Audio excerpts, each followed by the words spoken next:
Estamos nessa série Estudos no Sermão do Monte, Mateus, capítulo 6.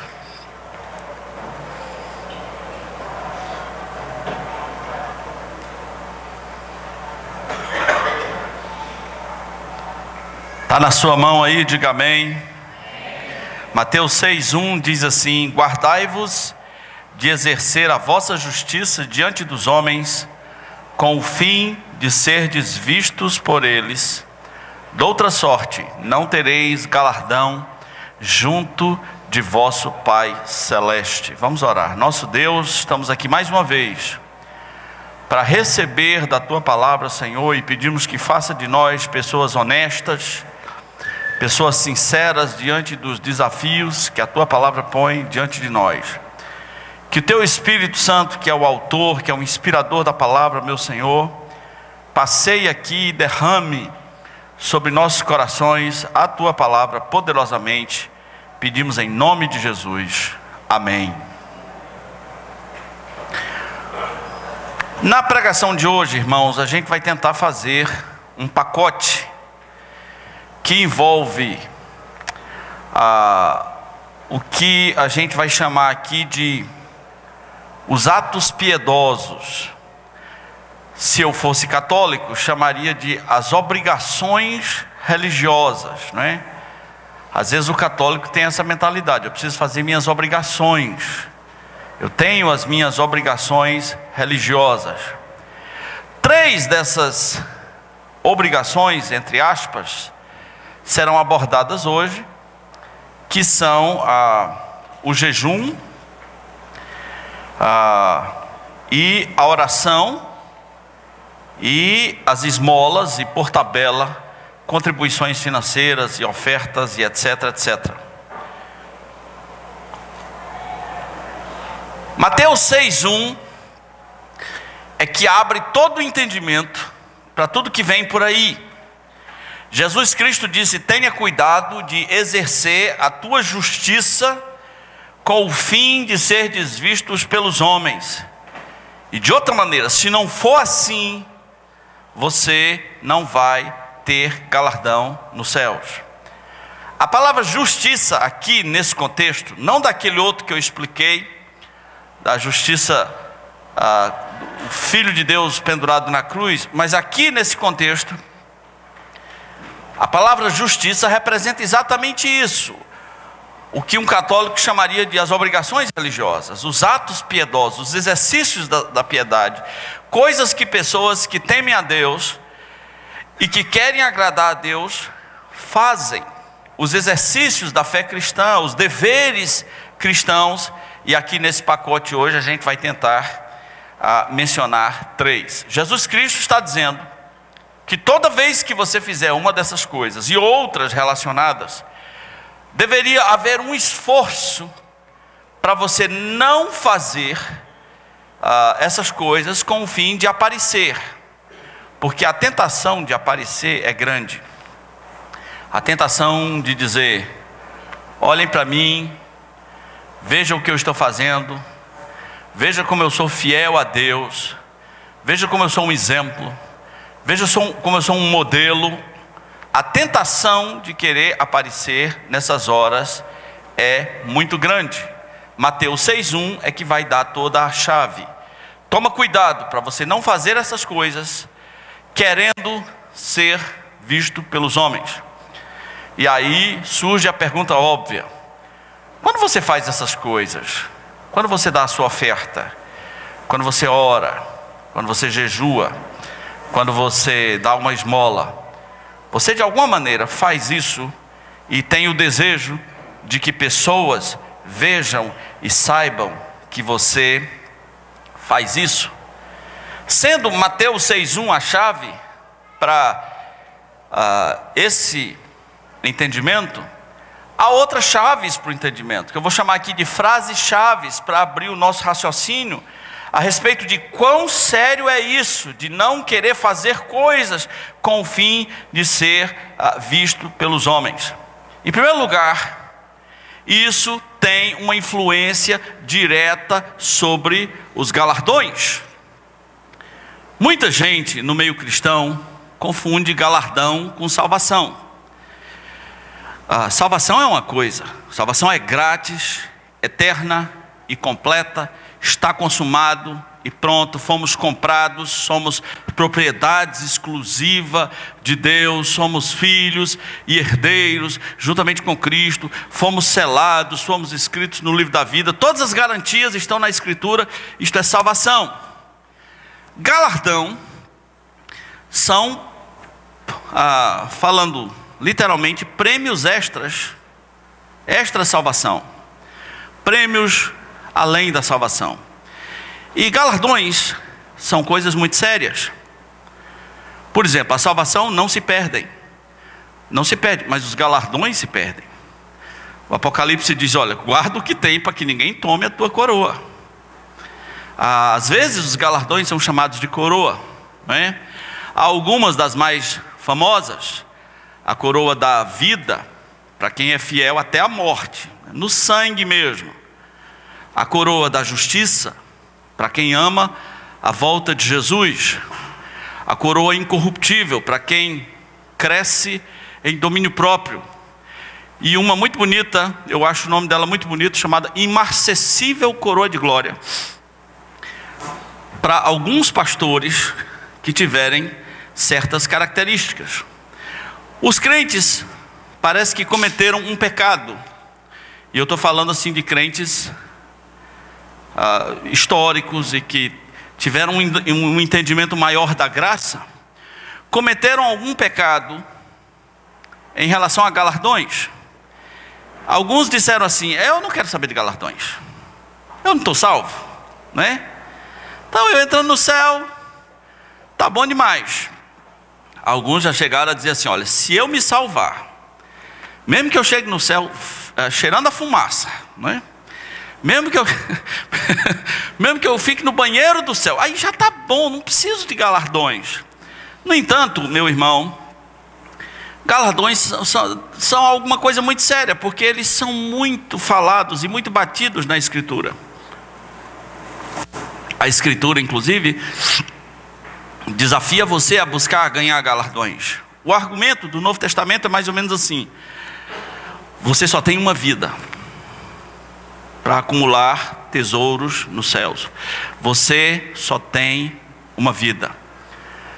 Em 1 Coríntios 15, depois daquele capítulo da ressurreição, Paulo chega a dizer, 1 Coríntios 15, 58, por isso, meus amados irmãos, sedes firmes e sempre abundantes na obra do Senhor, sabendo que no Senhor o vosso trabalho não é vão.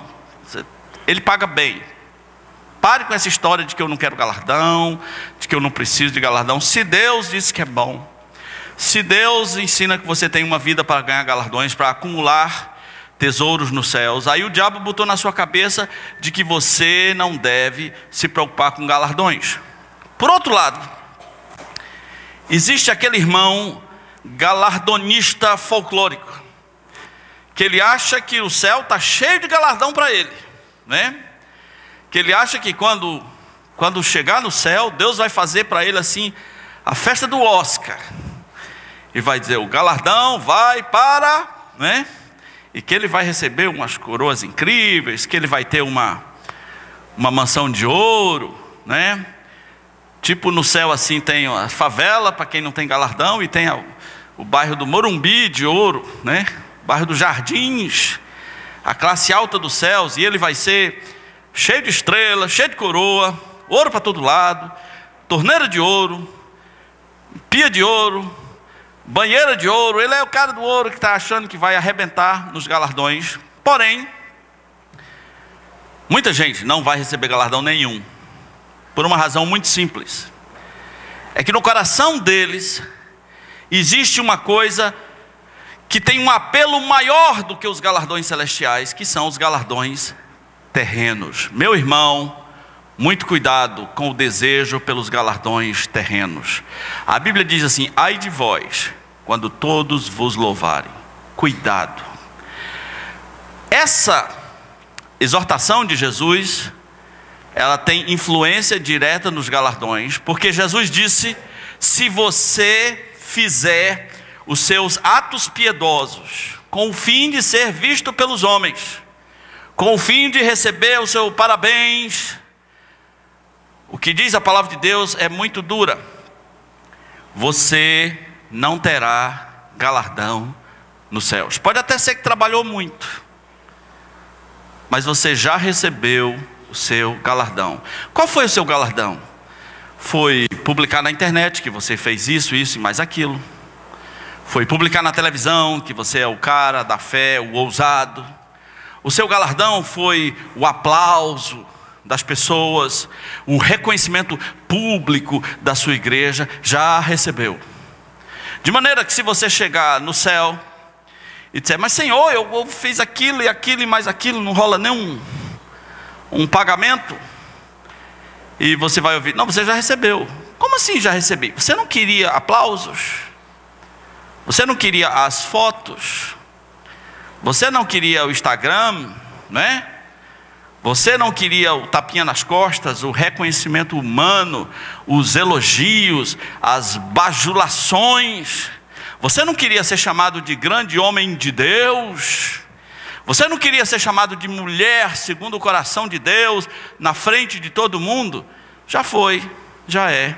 Aliás, vai aparecer algumas vezes nessa sessão: já receberam o seu galardão. Meu irmão, galardão é coisa séria, mas é facinho perder. Basta fazer as coisas com a motivação errada. Basta fazer com o fim de serem vistos pelos homens. Um segundo clareamento para o nosso raciocínio, uma segunda chave para o nosso raciocínio, tem a ver com o fato de quão perigoso é um raciocínio bíblico errado. Quão perigoso é um raciocínio religioso errado. Nesse pacote, jejuns, oração e esmolas, quando Jesus tocou na questão da oração, ele disse: olha, você, quando orar, a partir do versículo 5, não seja como os hipócritas, porque gostam de orar em pé nas sinagogas e nos cantos das praças, para serem vistos dos homens. E em verdade vos digo que eles já receberam a sua recompensa. Já recebeu. Não era isso que ele queria? Ser visto dos homens. A todo momento, ao meu redor, eu vejo pessoas com esse vírus. É o Zika vírus espiritual, de ser visto pelos homens, toda hora. Tem lugares aqui que tem igreja, você passa na frente da igreja, não tem ninguém dentro da igreja. Aí tem um cara, ajoelhado, com um microfone, lá na frente do púlpito, dizendo: meu Deus e meu Pai, eu sou teu servo, ó meu Deus e meu Pai infalível, né? Só faltou ele falar como o Henrique Cristo, né? Meu Pai infalível. O que ele quer?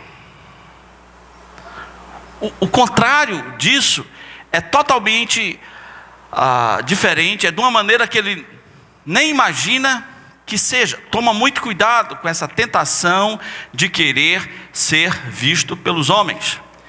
Eu vejo nos folders, nos pôsteres que anunciam pregadores, né? E começam dizendo assim: é um grande homem de Deus. Eu não quero saber desse cara. Um cara que se propagandeia como grande homem de Deus. Se é grande, não me serve. E aí começa a botar um currículo lá, tipo: já visitou 300 países. O mundo só tem 200, mas o imbecil visitou 300 países. A gente nota o vírus da grandeza. Tem uns que botam a foto dele e em cima, pode olhar, eu não estou inventando não, em cima da foto tem um raio caindo assim, um negócio, um Photoshop mal feito, uma unção assim, uma auréola, um negócio. O cara precisa provar desesperadamente de que ele é diferente, de que ele é ex alguma coisa, né? Outro dia eu achei engraçado, vem aí o grande pregador, fulano de tal, ex-defunto. Eu jamais imaginaria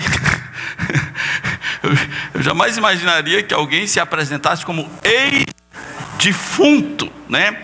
Todo mundo, toda hora, querendo glória pessoal, né? Todo mundo, toda hora, querendo dizer: olhe para mim, eu sou importante, olhe para mim, olhe para mim. Quem faz isso, lamento dizer, já perdeu, já recebeu a sua recompensa. O que lhe resta no céu em termos de galardão? Nada. E se forem salvos, né? Se forem salvos, já receberam a sua recompensa. Mas no caso das pessoas que fazem longas orações, existe o perigo do raciocínio errado, porque Jesus disse em Mateus capítulo 6, versículo 7, que eles presumem no seu raciocínio, que pelo seu muito falar serão ouvidos. Olha o raciocínio destas pessoas. Eles imaginam assim, que porque eles oram muito, aí Deus vai dizer: puxa, vou atender o cara, só porque ele ora muito. É pelo que ele emenda uma oração atrás da outra, e ele entende, está na cabeça dele, que é pelo muito falar que ele vai ser ouvido. Complicado isso. Como se não bastasse, aqui nessa nossa chaves de entendimento, para esse pacotão de passagens, a Bíblia nos chama para sermos pessoas exatamente diferentes desses. Fazermos diferente. A Bíblia diz: não vos assemelheis a eles. Mateus capítulo 6, versículo 8. Então toda vez que você vir um cara, uma mulher, que tem essa loucura do olhe para mim, que não pode ver um relâmpago, que acha que é uma máquina tirando foto dele, né? Pessoas que andam com a TechPix para ser fotografado o tempo. Alguém ainda tem TechPix? Não. Eu não acredito que você não tem TechPix. Toda vez que você vira uma pessoa assim, você deve dizer no coração: eu não quero ser essa pessoa. Eu quero ser exatamente o contrário. Toda vez que você vir alguém obstinado por fama, por migalhas de glória pessoal, por luzes, por bajulações dos homens, por tentar furar a mídia de alguma maneira para se autopromover, toda vez que você vir isso, você deve dizer: eu não quero ser como essa pessoa. Que pobreza, que pobreza. Nós também somos levados a pensar aqui, meus irmãos, que se Jesus falou tanto assim, o próprio Deus sabe, há pessoas cujo único desejo é serem vistas pelos homens quando fazem os seus atos piedosos. Só querem ser vistos, só querem ser reconhecidos. Alguns, e não precisam serem líderes. Muita gente em igreja, é possível que vai deixar sua igreja por falta de elogios. O raciocínio é mais ou menos assim: ninguém reconhece o que eu faço, eu vou embora. Eu preciso de luzes, eu preciso de propaganda, eu preciso de aplausos, eu preciso de que quando eu der uma grande oferta, alguém me chame lá na frente e mencione meu nome. Eu preciso que quando eu der alguma coisa para a igreja, isso seja mencionado, e de preferência orem por mim em público. Sim, há pessoas que querem ser vistas. Você tem esse vírus, ele é perigoso, ele vai dar a você momentos de aparição, mas ele vai levar todos os galardões. Ele vai fazer com que cada esforço, cada coisa que você fez nessa vida, seja como algo em vão, porque Deus, que vê todas as coisas, não divide a sua glória. A Bíblia diz: fazei tudo como para o Senhor e não para os homens. Quando fazemos alguma coisa, temos que decidir: isso aqui é para a glória de Deus ou é para a minha glória? Isso aqui é para a glória de Deus ou é para ser visto pelos homens? Você não precisa se esforçar muito. Uma nova tendência na cabeça desses líderes evangélicos, que não há limites para esses monstros. Uma nova tendência que vai surgir agora é a igreja com a foto do cara na frente. Você vai passar na igreja, acredite, isso aqui vai ser tão comum quanto bolacha. Você vai passar na frente da igreja e vai ter lá a foto do líder. Aqui eu já vi algumas, né? Eu vi uma que o cara está assim. Tá dizendo, venha para cá, entra aqui, eu sou o cara, olha a minha foto, veja a minha glória. Meus irmãos, é digno de pena o sentimento de estrelato que algumas pessoas têm. E alguns são tão perigosos nessa linha que, acredite, eles são capazes de qualquer coisa. Alguns são capazes de matar, alguns são capazes de mandar bater, são capazes de mentir, são capazes de caluniar, de gravar telefonemas, de perseguir pessoas. Eu conheço histórias macabras, horríveis, que é desagradável até para uma pessoa como eu contar histórias desse tipo. Isso vai crescendo e transforma a pessoa num monstro, alguém que quer glória pessoal. Por que é que algumas pessoas, de uma hora para outra, começaram a se chamar apóstolos? Eu sou do tempo que todo mundo era pastor. Todo mundo era pastor e estava todo mundo feliz. Havia os bispos metodistas, mas não tinha um estrelato em relação ao bispo metodista. Ele era um bispo supervisor de outros pastores e não se arvorava muito disso. Estava todo mundo bem. De repente, pessoas começaram a se declarar apóstolos. Rapidinho, eram centenas deles. Por que eles são apaixonados por esse título? Porque isso lhe traz uma glória. Isso dá a entender que eles são mais importantes do que os outros pastores. Eles são mais importantes do que as outras pessoas. Existem os pastores, mas eles são os apóstolos. Eles são intocáveis. Eles são inquestionáveis. Eles são guardiões. Guardiões ou guardiães? Guardiões. 1000 vezes guardiões. Eles são guardiões da unção. Eles são guardiões da cobertura espiritual. Foi a maior pilantragem que já inventaram nesse mundo. Foi cobertura espiritual. Porque é uma maneira de sequestrar a sua vida. De dizer, você está debaixo da minha cobertura e fora dela você não é nada. Se você abandonar a minha cobertura, você é maldito. O que resta para você? Nada. Meus irmãos, até onde vai a arrogância daqueles que começaram apenas querendo um pouquinho de fama? Você precisa entender também, para compreender melhor esse pacote de orações, esmolas e jejuns, os atos piedosos, de que existe uma religiosidade secreta. E você deve desesperadamente buscá-la. Ela é conhecida só por você e Deus. A Bíblia diz: a intimidade do Senhor é para aqueles que o temem. Qual foi o contrário? Qual foi a antítese dessa religião popstar? De alguém que quer ser visto pelos homens? Qual é o contrário disso? Jesus disse: tu, porém, entra aonde?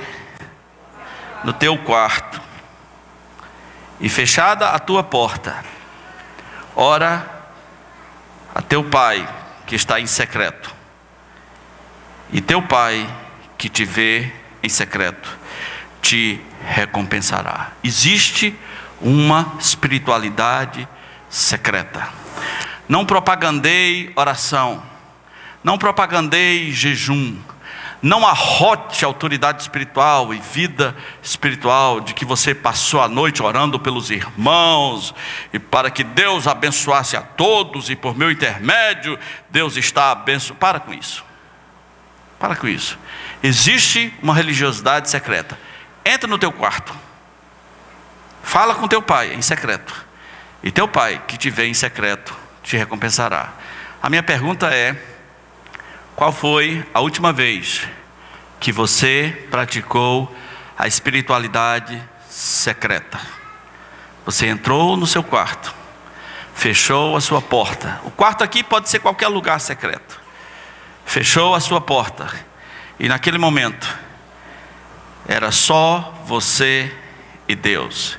Isso não tem propaganda, não tem desejo de ser visto pelos homens, não tem uma fantasia, uma fachada de querer parecer mais espiritual. É apenas você e Deus.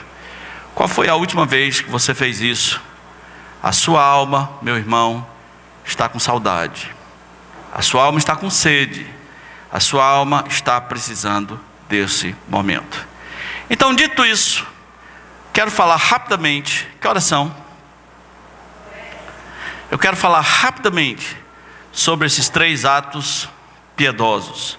O primeiro deles, que Jesus mencionou aqui, foram as esmolas. E nós queremos estender a todo tipo de contribuição financeira. A exortação de Jesus é simples e direta: não toque trombeta. Não toque trombeta. Os fariseus tinham o costume de, quando eles davam uma esmola, eles queriam que todo mundo os visse fazendo isso. Estou dando uma esmola aqui. Como é seu nome? Johnny. Estou dando uma esmola ao Johnny, né? Um fariseu nos dias modernos, ele faria um selfie com o Johnny. Estou dando uma esmola aqui, né? Vou fazer um selfie. Eu vi um vídeo chamado Ofertando para Jeová, né? O pastor criou um negócio lá na igreja dele, uma igreja na África, e as pessoas, antes de ofertar, tinham que fazer uma dancinha. Quem viu esse vídeo? Tinha uma coreografia, um negócio. Por que não faz logo um selfie, né? Dando a oferta. Jesus Cristo disse: não toca trombeta, não faz isso. Você não precisa dizer eu fiz. Deus sabe o que você fez. A oferta ou a esmola, diz Mateus 6,4, deve ficar em secreto. Está vendo como é fácil perder o galardão? Para que a tua esmola fique em secreto, e teu Pai, que te vê em secreto, te recompensará. E deve até haver um cuidado radical em relação a isso, que a tua mão direita não saiba o que fez a tua esquerda. A minha mãe, por um tempo, quando ela se converteu, ela entendia isso ao pé da letra. Então ela achava que toda vez que desse a esmola, ela tinha que esconder uma das mãos, né? Então ela tinha esse vício de dar uma esmola e com a outra mão por trás das costas. É só uma figura de linguagem para dizer: toma cuidado, você não precisa sair alardeando tudo que você faz. Tocar trombeta é uma hipérbole para dizer: olha, você não precisa fazer propaganda disso. Meus irmãos, Jesus disse para não tocar trombeta. Nos dias de hoje, igrejas tocam trombeta. Igrejas trombeteiras das pessoas e de si mesmas. Uma vez alguém me falou: olha, o comerciante fulano de tal aqui da cidade, ele deu uma oferta de 80 mil reais para a igreja. Então o meu pastor chamou ele lá na frente, falou do cheque de 80 mil reais e o abençoou em público. E essa pessoa contou para mim assim com uma naturalidade. Eu olhei no olho dele e falei: mas seu pastor tem essa coragem? Ele desobedece a Bíblia a esse extremo? Ele teve coragem de acabar com o galardão do irmão? Isso devia ficar em secreto entre o irmão e Deus. Simples assim. Igrejas trombeteiras das pessoas. Igrejas que reivindicam uma oferta, e aqueles que dão, são convidados a virem à frente para receber uma oração especial. Eles não sabem, esses pastores são destruidores de galardões. Se havia algum galardão nisso, esses líderes acabaram, e por consequência eles também pecaram, porque Deus disse: não toque trombeta. Irmão, isso não é mais nem trombeta, isso é uma orquestra. Isso é um teatro. Não faça teatro. Se Jesus vivesse hoje, falou: olha, negócio de oferta, gente, para de fazer teatro. Existem igrejas trombeteiras das pessoas, mas existem igrejas também trombeteiras de si mesmas. Se Jesus disse que uma simples esmola não deveria receber essa atenção tão especial assim, agora, será que Jesus aceita que uma igreja faça trombeta sobre seus milagres, sobre suas vitórias? Vamos partir do princípio de que toda essa milagrada que a gente fica vendo pela TV seja verdade, que aqueles cânceres que são tratados com fisioterapia não são fisioterapia, são quimioterapia, são milagres verdadeiros, que aqueles paralíticos que levantam da cadeira segurado por 2 homens, vamos supor, só por um momento, que é tudo verdade, que não tem ninguém segurando, que ele, como no dia dos apóstolos, sairia saltando e pulando. Vamos supor que haja cura de coxos. O coxo tem perna fina e ao ser curado a perna teria que voltar ao normal. Vamos supor que está rolando isso por aí. Meus irmãos, será que alguma igreja teria o direito de trombetear sobre isso? Será que Jesus aprova uma igreja arrotar bênçãos? Não, olha, aqui acontece isso, porque aconteceu isso, porque a nossa igreja é incrível, porque o poder de Deus está aqui. Não, Jesus não aprova. A minha glória eu não dou a outrem, eu não divido a minha glória. Jesus não aprova. Será que uma igreja que adotou um método pragmático de crescimento, e esse método funcionou, e pessoas vieram às centenas e aos milhares, e houve um grande crescimento, será que essa igreja tem o direito de arrotar esse crescimento? Aqui cresce porque aqui é diferente. Não, não tem. Não tem. Não toque trombeta. De outra maneira, não tereis galardões no céu. Simples assim. Tudo que você contribui, fique entre você e Deus. Para de ficar propagandeando, alardeando. Todas as pessoas que você ajudar, jamais saia comentando isso para reconhecimento pessoal. Cada vez que você fizer isso, você perdeu o seu galardão. Se tinha algum, perdeu. Perdeu. É assim que funciona.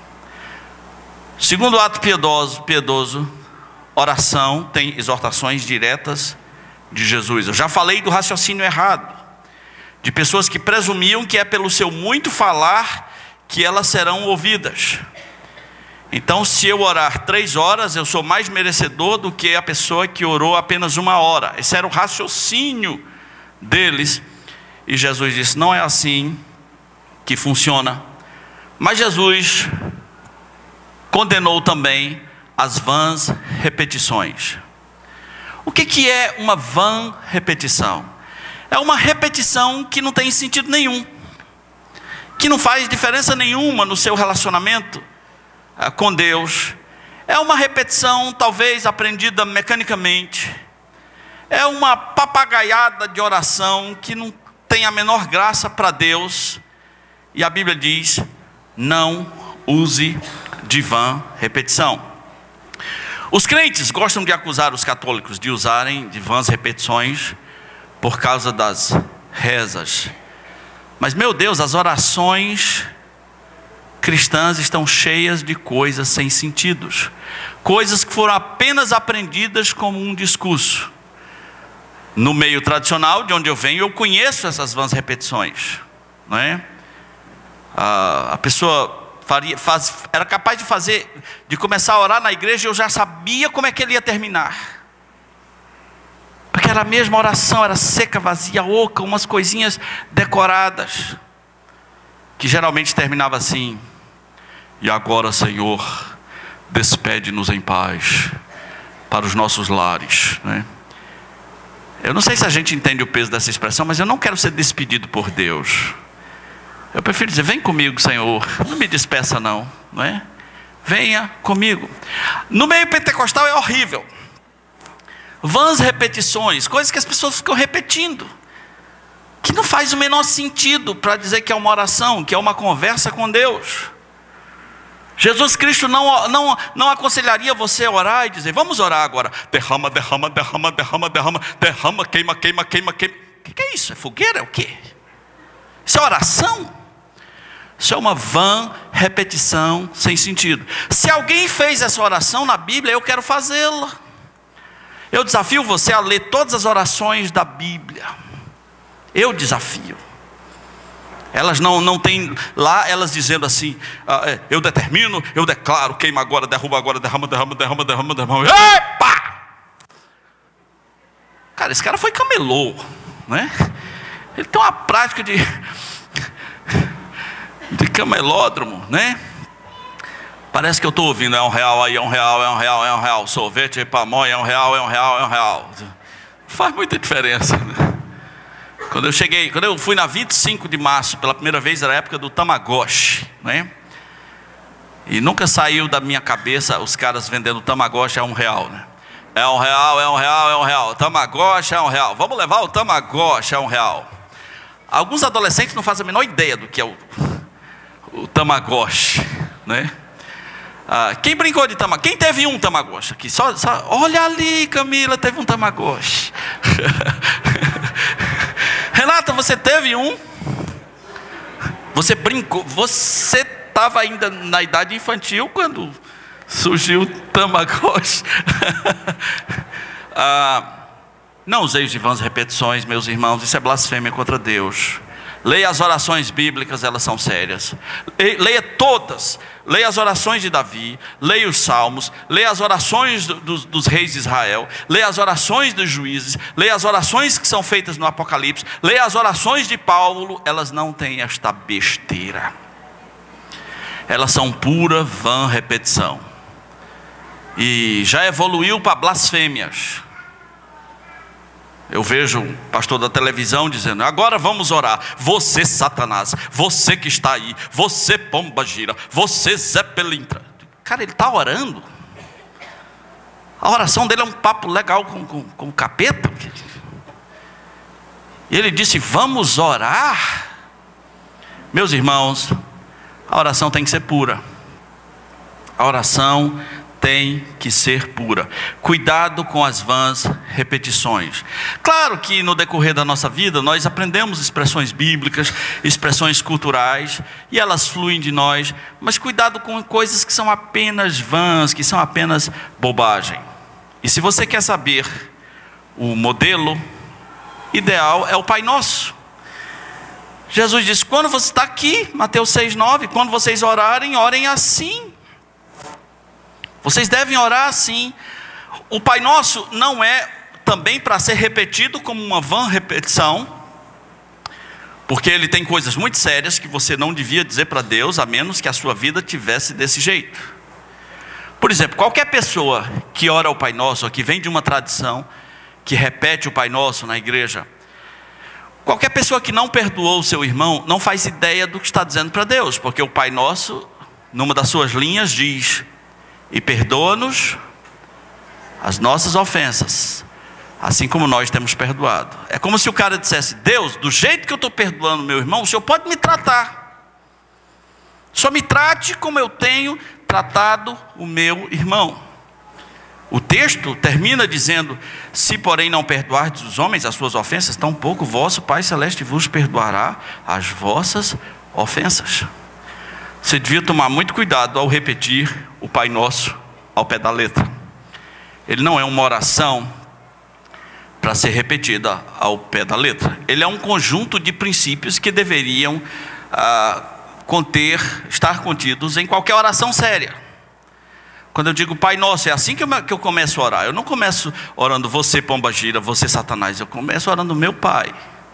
Nós recebemos o Espírito de seu Filho, pelo qual clamamos meu Pai, meu Paizinho, Abba Pai. Por isso a primeira coisa que Jesus mandou foi você ter uma relação de pai e filho com Deus na sua oração. Comece chamando Ele de Pai. comece sentindo que Ele é o seu Pai. Há também na oração do Pai Nosso um pedido pela vinda do reino de Deus.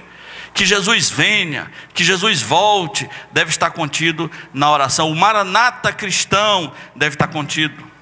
Há na oração do Pai Nosso também o pedido pelo pão de cada dia, para que você entenda que você depende de Deus. Rico não ora pelo pão de cada dia, né? Pobre ora muito pelo pão de cada dia. Ó Senhor, não deixe faltar na minha mesa. Se o Silvio Santos se convertesse, talvez não é essa a oração que ele faria, né? Ele não ia dizer: o Senhor, não deixe faltar na minha mesa. Porque o rico pensa que a sua riqueza não vai acabar, que a sua estabilidade não vai acabar. Meu irmão, se você viver muito, você vai viver para ver rico passar fome. Se você viver muito, você vai viver para ver rico passar fome. Todos nós somos dependentes de Deus, e quando nós clamamos pelo pão de cada dia, é como se nós estivéssemos dizendo: Senhor, eu reconheço que não é o meu talento, não é o meu emprego, não é o governo, não é a minha empresa, é o Senhor, e eu estou aqui dependendo do Senhor. Sustente a mim, Senhor, sustente a minha família. Na oração do Pai Nosso também está contido o princípio de que você deve pedir perdão pelos seus pecados. Perdoe os nossos pecados, as nossas dívidas, é uma maneira genérica de dizer que você se arrepende, e toda vez que você vai a Deus, você lembra de pecados que estão perturbando você, que você praticou, que entristece a sua alma, que entristece a Deus, e você os apresenta diante de Deus. E junto a isso, se você lembrar que tem alguma coisa contra seu irmão, você o perdoa. A oração tem esses conceitos. Agora, e o jejum, para a gente encerrar como esse terceiro exercício piedoso? Jejum significa fechar a boca. Por quanto tempo? Isso é entre você e Deus. Recomendo que não dê uma de doido. Todas as pessoas que entraram numa grande jornada de jejum tiveram problemas mentais. Eu já tive que socorrer pessoas com problemas de delírios, porque entraram numa de jejum. Existem alguns jejuns na Bíblia até o pôr do sol. Tá bom, tá não? Até o pôr do sol, né? Jejum de um dia. A Daniel fez jejuns parciais, absteve-se de coisas deliciosas. Talvez isso seja mais radical do que o jejum total. Vou me abster de churrasco por 2 anos. Mataria algumas pessoas aqui, não é? Mataria ou não mataria, né? Vou me abster de açaí só para praticar o domínio próprio. Isso para um paraense é a morte. Mas seja, a minha questão aqui não é ensinar técnicas de jejum e nem falar sobre jejum. A Bíblia fala pouco sobre jejum, por incrível que pareça. A ideia de jejum é uma mortificação da alma, para ter uma comunhão mais íntima com Deus e uma prática maior do domínio próprio. E aqueles jejuns por causas específicas, eu vou orar com jejum para Deus me responder. Nós quase não temos nada na Escritura dizendo isso. Às vezes em tempo de jejum, de grandes arrependimentos, o povo de Deus ora na Bíblia. Esté, em tempo de crise, proclamou um jejum na sua casa, até para as empregadas, até para as servas. Se você tem essa comunhão com Deus e que para algumas coisas serem respondidas de Deus, você acha que vale a pena fazer um jejum entre você e Deus. Mas a grande questão de Jesus sobre jejum é como é que você faz na frente dos homens para parecer que não está jejuando. Porque a tentação é você botar uma cara de velório, não é? Ficar com uma cara bem triste, uma cara de defunto, para que as pessoas perguntem: o que é que tu tem? Estou jejuando. Estou jejuando. Se for com o fim de parecer que está jejuando, já perdeu. Jesus disse: não se mostre triste. Olha que desafio: jejuar sem se mostrar triste. Mateus capítulo 6, versículo 16. Não pareça triste. E é engraçado, porque diz assim: como os hipócritas que desfiguram o rosto. O cara já vinha com aquela cara de Santo Ambrósio, aquela cara triste, para parecer, né, que está jejuando.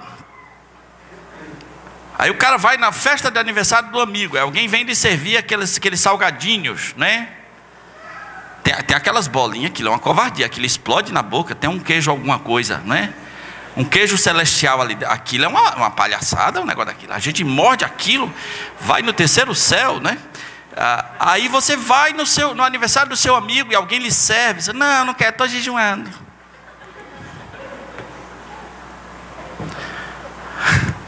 Está jejuando, não vai para a festa, rapaz. Ou então não fala que está jejuando.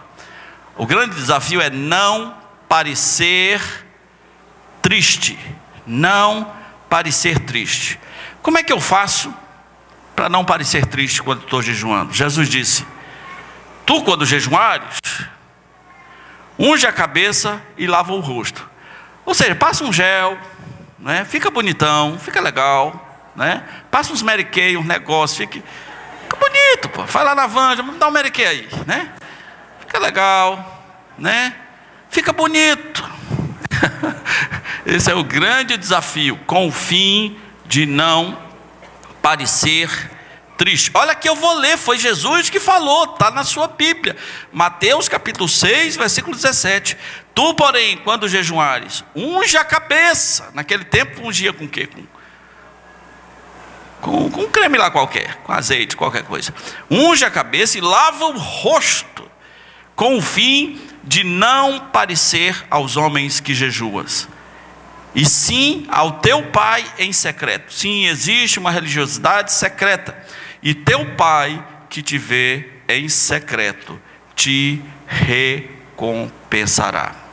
Agora, eu queria encerrar falando de uma maneira correta de orar, que é com fé. Jesus Cristo vai dizer mais na frente, né?